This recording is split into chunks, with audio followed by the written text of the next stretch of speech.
Sa unang quarter ng 2025, ang industriya ng pagmimina ng Pilipinas ay nakakita ng paglaki sa halaga ng produksyon ng ginto, habang ang nickel at tanso ay nakakita ng pag-decline.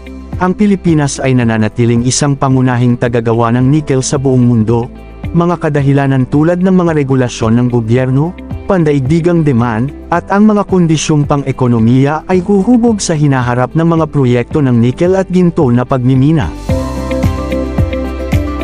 At bago natin ituloy, kung ikaw ay bago pa lang sa aking YouTube channel ay huwag kalimutan mag-subscribe at i-click na rin ang bell icon para lagi kang updated sa mga bago kong upload video. Ang Pilipinas ay isa sa mga pinakamayaman na pinagkalooban ng mga bansa na mapagkukunan ng mineral, tinatayang mayroong halos $1 trillion worth of untapped copper, gold, nickel, zinc and silver reserves. 5% lamang ng mga reserbang ito ang na-explore, at 3% ang saklaw ng mga kontrata sa pagmimina.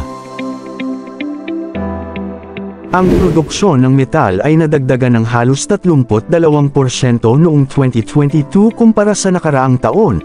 Ang kabuuang halaga ng pag-export para sa 2020 hanggang 2022 ay $18.7 billion o 8.51% ng kabuuang pag-export ng bansa. Ang mga pagpapaunlad na ito ay nagpapadala ng isang maligayang signal sa mga potensyal na mamumuhunan at mga negosyong interesado sa malawak na mapagkukunan ng bansa sa isang oras na ang mga presyo ng mineral ay mataas at ang demand para sa mga kritikal na mineral ay malakas. Mayroong 56 na operating metal na mina at 7 na pagproseso ng mga planta o smelter sa Pilipinas. Ang Mines and Geosciences Bureau of the Department of Environment and Natural Resources ay hinuhulaan na maaaring magkaroon ng isa pang 170 na mga proyekto sa pagmimina sa susunod na 4 na taon. Sa unang pagkakataon sa loob ng 15 taon, nagbigay ng permiso ang gobyerno ng Pilipinas sa copper mining project ng Perth-based Celsius Resources na may paunang pamumuhunan na $253 million o humigit kumulang 14 na bilyon Philippine peso. Sa isang pahayag, sinabi ng Department of Trade and Industry (DTI) na ang lokal na unit ng Celsius Resources na makilala Mining Company Incorporated, MMCI, ay nabigyan ng Mineral Production Sharing Agreement, MPSA, ng Department of Environment and Natural Resources, DENR, noong March 15 last year. Ang 25 taong MPSA, na maaaring palawigan ng isa pang 25 taon, ay para sa Malinaw Kegutan Biyog, MCB, mining project ng kumpanya sa Cordillera Administrative Region. Binibigyan ng MPSA ang kumpanya ng mga eksklusibong karapatan na galugarin, bumuo, at komersyal na makagawa ng tanso at mga nauugnay na mineral sa loob ng 2,500 ektaryang lugar ng kontrata. Sinabi ng DTI na ang MCB mining project ay bahagi ng $1.53 billion investment pledges, na sinabi ni Pangulong Ferdinand Marcos Jr., natanggap sa kanyang pagbisita sa Melbourne, Australia noong unang bahagi ng nakaraang Marso last year. Sa kanyang pagbisita sa Melbourne, hinarap ni Pangulong Marcos Jr. ang Australian business community, na itinatampok ang pananaw ng Pilipinas na maging isang regional hub para sa smart and sustainable manufacturing. Binigyang diin niya ang pagtuon ng bansa sa pag-akit ng sustainable-driven strategic investments, partikular sa kritikal na pagproseso ng mineral, habang tinitiyak ang pagsunod sa mahigpit na labor at environmental standards.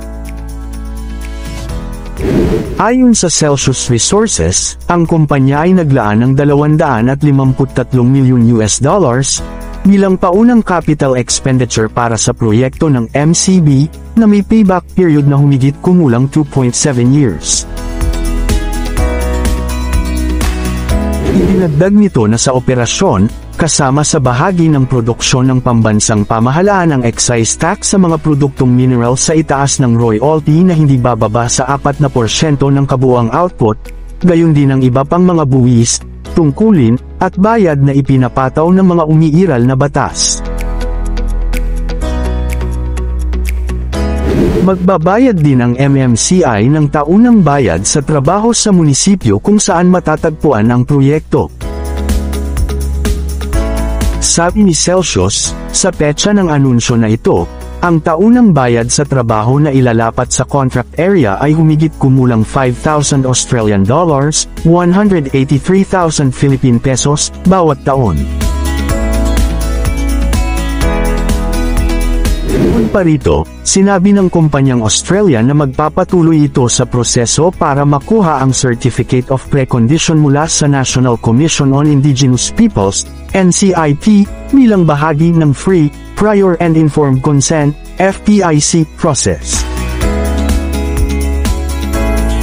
Noong November 15, 2022, nilagdaan na ng MMCI ang isang kasunduan sa komunidad ng Balatok Tribe na nagtatakda ng mga tuntunin at kondisyon para sa paggamit ng kanilang lupain para sa layunin ng pagmimina. Ang kumpanya ay naglalaan din ng isang taunang bayad sa royalty na hindi bababa sa 1% ng halaga ng kabuoang output ng mga mineral na ibinebenta sa komunidad ng Balatok Tribe at hindi bababa sa 1.5% ng mga gastos sa pagpapatakbo na kinakailangan para sa pagpapaunlad ng host at mga kalapit na pamayanan. Idinagdag nito na kukuha ito ng mga kwalipikadong mamamayang Pilipino sa panahon ng operasyon ng pagmimina, kung saan ang kumpanya ay magbibigay ng mga programa sa pagsasanay at recruitment. Sabi ni Celsius Executive Chairperson Jelito Sarmiento, ngayon na ang ating pagkakataon upang maisakatuparan ang ating matatag na pangako na makipagtulungan sa gobyerno at sa mga lokal na komunidad upang bumuo ng MCB project sa isang napapanatiling paraan na lumilikha ng halaga hindi lamang para sa ating mga shareholder kundi pati na rin sa ating mga komunidad.